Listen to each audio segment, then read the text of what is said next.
The morning sun burned hot over the dusty streets of Fallujah as Marine Corps medic Sarah Chen adjusted her helmet one more time. The radio crackled with updates from command as her unit prepared to move through the narrow alleyways of the old city. She checked her medical supplies again, making sure everything was secure in her pack. Today felt different somehow, though she couldn't put her finger on why. "Chen, stay close to Martinez," Sergeant Williams called out as the squad began moving. Sarah nodded, falling in step behind the machine gunner. The streets were eerily quiet, with only the distant sound of helicopters breaking the silence. Windows stared down at them like empty eyes, and Sarah felt the familiar knot of tension in her stomach that came before every patrol. The mission was supposed to be routine.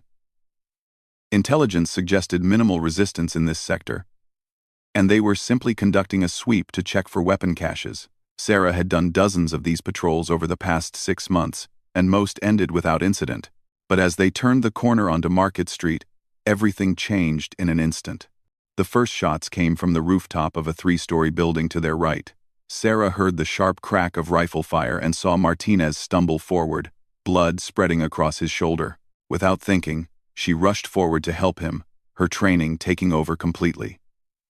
She dragged him behind a concrete barrier, just as more bullets began raining down from multiple positions.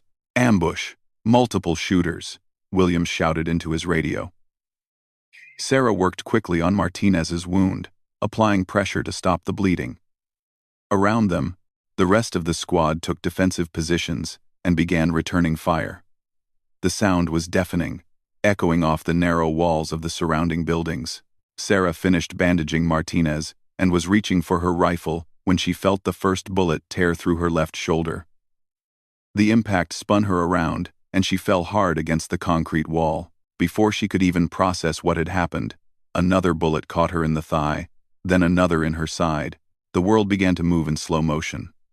Sarah could see her squad mates firing back at the enemy positions, their mouths moving as they shouted orders she could no longer hear clearly.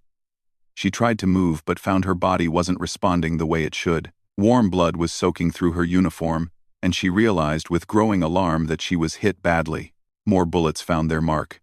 One grazed her neck, another punched through her right arm. Sarah counted them in her head as her medical training kicked in, automatically assessing her injuries even as shock began to set in.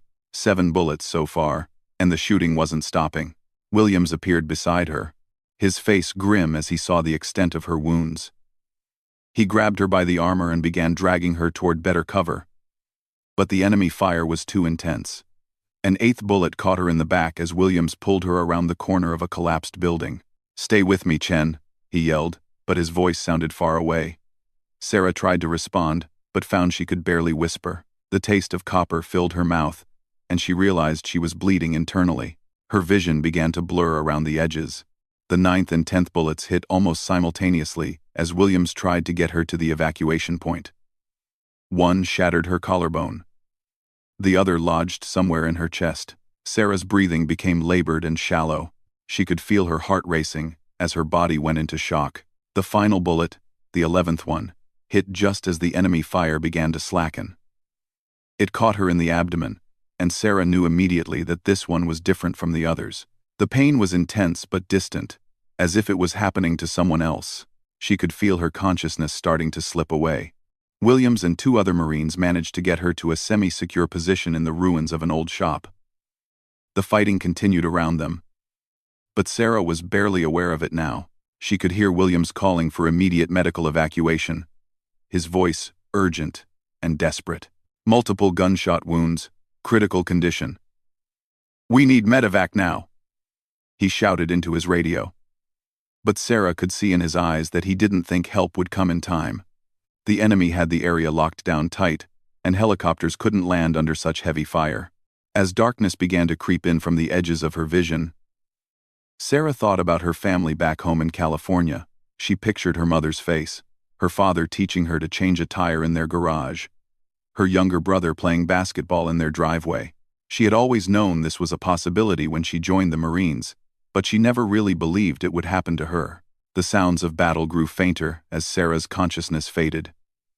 Her breathing became more and more shallow, and her heart rate began to slow. Williams stayed beside her, applying pressure to the worst of the wounds and talking to her constantly, trying to keep her awake. "Come on, Chen, don't you quit on us," he said. "We're going to get you out of here. You just need to hang on a little longer." But even as he said the words, Williams knew that conventional rescue was impossible. The enemy had them pinned down, and any helicopter that tried to land would be shot down before it could touch the ground. Sarah's body began to shut down, conserving what little energy remained for her most vital organs. Her pulse grew weaker and weaker, and her breathing became barely perceptible. Williams checked his watch and realized with growing horror that it might be hours before they could safely evacuate her, if at all. As the sun reached its peak overhead, Sarah Chen lay motionless in the ruins of Fallujah, 11 bullets in her body, and life slipping away with each labored breath. Time moved strangely for Sarah Chen as she drifted in and out of consciousness. Sometimes, she was back in the rubble of Fallujah, feeling the hot sun beating down on her face and hearing the distant sounds of gunfire. Other times, she was somewhere else entirely, walking through memories that felt more real than the pain coursing through her body. Williams had managed to stop the worst of the bleeding, but Sarah's condition continued to worsen as the hours passed. Her breathing was shallow and irregular, and her skin had taken on a pale, waxy appearance that made Williams sick to his stomach. He had seen enough wounded Marines to know when someone was dying, and Sarah was closer to death than life. The radio chatter told them that extraction was still impossible. Enemy fighters controlled the high ground around their position, and any rescue attempt would result in more casualties. The best they could hope for was to hold their position until nightfall, when Special Operations Forces might be able to attempt a rescue under cover of darkness. But nightfall was still hours away, and Williams wasn't sure Sarah would last that long. In her fading consciousness, Sarah found herself standing in her childhood bedroom back in San Diego. Sunlight streamed through the windows, and she could smell her mother's cooking drifting up from the kitchen downstairs. She was 17 again, getting ready for her high school graduation. The future stretched out before her like an open road, full of possibilities and dreams.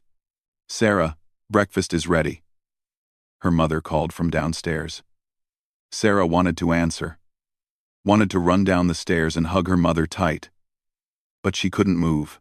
The bedroom began to fade, replaced by the harsh reality of concrete debris and the metallic taste of blood in her mouth. Williams checked her pulse again and found it even weaker than before. He had used all of his medical supplies trying to keep her alive, but there was only so much he could do with field bandages and pressure dressings. Sarah needed surgery, blood transfusions, and intensive care, none of which were available in their current situation. "Come on, Chen," he whispered, checking the bandage over the chest wound that worried him most. "You're tougher than this. Remember that time you carried Rodriguez 2 miles after he stepped on that IED? You didn't quit then, and you can't quit now." But Sarah couldn't hear him anymore. She was somewhere else, sitting in the recruiter's office 3 years earlier. The Marine sergeant behind the desk was explaining the benefits package and asking her about her motivations for joining. Sarah remembered being so sure of herself, so confident that she was making the right choice. "I want to serve my country," she had told him. "And I want to help people. I've always wanted to be a medic." The sergeant had smiled and pushed the enlistment papers across the desk. Sarah signed them without hesitation, her signature bold and confident. Now, lying in the ruins with 11 bullets in her body, she wondered if she would have made the same choice knowing how it would end. But even as the thought crossed her mind, she knew the answer. She would do it all again, because that was who she was. The afternoon sun beat down mercilessly on their position. Williams had managed to rig up some shade using a torn piece of canvas, but the temperature was still over 100 degrees. Dehydration was becoming a serious concern for all of them, but especially for Sarah, whose body was already struggling to maintain basic functions. Williams tried to get small amounts of water into her mouth, but most of it just ran down her chin. Her lips were cracked and dry, and her breathing had become so shallow that he had to put his ear close to her mouth to make sure she was still alive. The radio crackled with updates from other units in the area. The enemy fighters were well organized and heavily armed, making any rescue attempt extremely dangerous. Command was working on a plan but it would take time to coordinate the necessary resources. In her mind, Sarah was walking through the doors of her first duty station. Camp Pendleton was bustling with activity as new Marines reported for training. She remembered feeling nervous but excited, ready to prove herself and make a difference. The drill instructor who met their group was intimidating but fair, and Sarah threw herself into the training with everything she had. "You're going to save lives out there, Chen," the instructor had told her during medical training. "But remember, you can't save everyone. Sometimes the best you can do is be there with them when their time comes." At the time, Sarah thought she understood what he meant. Now she realized she had no idea. Williams noticed that Sarah's breathing had become even more labored. He could see her chest rising and falling in an irregular pattern, and he knew she was running out of time. He had sent several urgent requests for immediate evacuation, but the answers were always the same: too dangerous, too many enemy fighters, wait for nightfall. The other Marines in their unit had taken defensive positions around the ruined building, watching for any sign of enemy movement. They knew that their position was precarious, and if the enemy decided to press their attack, they would be overrun in minutes. But they also knew they couldn't abandon Sarah, no matter how hopeless the situation seemed. As the sun began to sink lower in the sky, Sarah found herself reliving her last conversation with her parents before deploying to Iraq. They had taken her out to dinner at her favorite restaurant, trying to keep the conversation light despite the weight of what was coming. "Promise me you'll be careful," her mother had said, tears in her eyes. Sarah had reached across the table and squeezed her hand, trying to project confidence she didn't entirely feel. "I promise, Mom. I'll be home before you know it." But even as she said the words, Sarah wondered if she was making a promise she couldn't keep. Military families always said goodbye knowing it might be for the last time. Williams checked his watch and saw that it was almost 6 in the evening. Sarah had been clinging to life for nearly 8 hours now, far longer than anyone had thought possible with her injuries. Her vital signs were barely detectable, but somehow she was still breathing. The radio finally brought news that gave Williams a glimmer of hope. A special operations team was preparing to attempt a rescue mission. Navy SEALs with specialized medical equipment and air support were planning to reach their position after dark. It was risky, but it was their only chance. "Did you hear that, Chen?" Williams whispered to Sarah, even though he wasn't sure she could understand him. "Help is coming. You just need to hold on a little longer. The SEALs are coming for you." Deep in her fading consciousness, Sarah heard something that might have been Williams's voice, or might have been her father calling her name from across a great distance. She tried to move toward the sound, tried to hold on to whatever thread of life remained in her broken body. The sun disappeared behind the horizon, and darkness began to settle over the ruins of Fallujah. Somewhere in the distance, helicopters were spinning up their rotors, and highly trained warriors were preparing to risk their lives for a Marine they had never met. Sarah Chen was still breathing, against all odds and medical logic, waiting for salvation that might come too late. The helicopters came in fast and low, their rotors barely visible against the star-filled sky above Fallujah. Navy SEAL Team 6 had launched the rescue mission at exactly 2,300 hours, using the cover of darkness to avoid enemy detection. On board the lead helicopter, Chief Petty Officer Marcus Rodriguez checked his medical equipment one final time. Rodriguez was not just a SEAL operator but also a qualified Navy corpsman, trained in advanced battlefield medicine. He had seen the preliminary reports about Sarah Chen's condition, and he knew that even if they reached her alive, her chances of survival were extremely slim. 11 gunshot wounds and 48 hours of waiting in the desert heat should have been fatal hours ago. 2 minutes out, the pilot announced through their headsets. Rodriguez and his team performed final equipment checks as the helicopter descended toward the landing zone. Intelligence suggested the enemy fighters had pulled back during the night, but everyone knew that could change in an instant. Williams heard the helicopters before he saw them. After 2 days of waiting and hoping, the sound of approaching rotors was the most beautiful thing he had ever heard. He checked on Sarah one more time and was amazed to find that she was still breathing, though just barely. Her pulse was weak and thready, and her skin was cold to the touch despite the warm night air. "Sarah, can you hear me?" Williams whispered. "The cavalry's here. You're going home." There was no response, but he thought he saw her eyelids flutter slightly. Maybe it was just wishful thinking, but he chose to believe she could still hear him. The helicopters touched down in a whirlwind of dust and noise. Rodriguez and his team moved quickly but carefully toward the ruined building, where Sarah's unit had taken shelter. They used night vision equipment to navigate the rubble-strewn streets, watching constantly for signs of enemy activity. Buildings secured, came the report from the advance team. Rodriguez hurried forward with his medical bag, prepared for the worst. When he saw Sarah lying motionless in the makeshift shelter Williams had created, his heart sank. She looked more like a corpse than a living person. But when he checked for a pulse, he found one. Weak and irregular, but definitely there. Rodriguez had seen enough battlefield casualties to know a miracle when he saw one. And Sarah Chen's survival was definitely that. No medical textbook could explain how someone could survive this long with these injuries. "Get me IV access immediately," Rodriguez called to his teammate while he began assessing Sarah's wounds. The bandages Williams had applied were soaked through with blood, but they had probably saved her life by preventing her from bleeding out completely. Rodriguez quickly established 2 IV lines and began pushing fluids and blood products into Sarah's system. "Williams, good work keeping her alive," Rodriguez said as he worked. "You probably saved her life with these field dressings." Williams felt a wave of relief wash over him. For 48 hours, he had wondered if he was doing enough, if there was something more he should have tried. The extraction had to be fast. Even though the area seemed quiet, enemy fighters could return at any moment. Rodriguez and his team carefully loaded Sarah onto a specialized medical stretcher designed for helicopter transport. Every movement was gentle but quick, minimizing additional trauma to her already damaged body. "Let's go! Let's go!" the team leader called out as they carried Sarah toward the waiting helicopter. The entire extraction took less than 10 minutes from touchdown to liftoff, but it felt like hours to everyone involved. Once airborne, Rodriguez worked frantically to stabilize Sarah's condition.